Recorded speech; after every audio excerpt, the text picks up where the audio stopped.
बंद है। नीतीश कुमार दारू से आधा बर्बाद कर दिया है। तो दारू से कौन जीते हैं? चौकीदार, हवलदार, बड़ा बाबू, छोटा बाबू, थानादार, ओमे के पार भारी। हाँ, यह जिम्मेदारी बा। आधा रोटी तावा में नीतीश गए हवन। सब लोग वोटर लिस्ट में दौड़ा हुआ, आधार कार्ड बनवाओ, तब पैन कार्ड बनवाओ, तब फलाना कार्ड बनवाओ, तो हाई कार्ड बनवाओ। ऐसे जिंदगी चलेगा? अरे उसको रोजगार दीजिए, कंपनी बनवाइए, फैक्ट्री बनवाइए, हमारे नौजवान को नौकरी दीजिए, ये चाहिए। मोदी जी तो कहते रहे कि 3 लाख परिवार के पक्का घर देनी।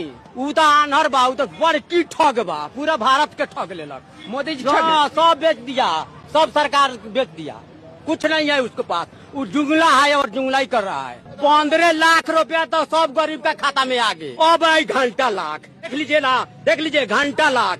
मोदी इतना जुगला तो संसार में कोई पैदा नहीं। बिहार के जनता को ये कहना चाहता हूँ कि हमारे बाप दादा दिल्ली पंजाब खटते खटते बूढ़ा हो गए। बिल्कुल, हम लोग भी आधा बाल पका लिए, आधा बाल खिया लिए, लेकिन अभी तक बिहार के सरकार, चाहे आरजेडी हो, चाहे नीतीश हो, चाहे मोदी हो, किसी ने ना सोचा, किसी ने नहीं सोचा।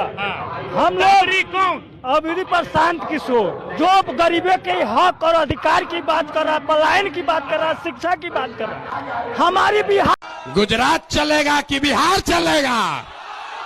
बिहार चलेगा कि गुजरात चलेगा?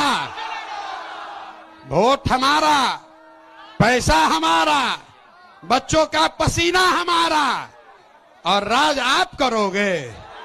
नहीं चलेगा, नहीं चलेगा ना।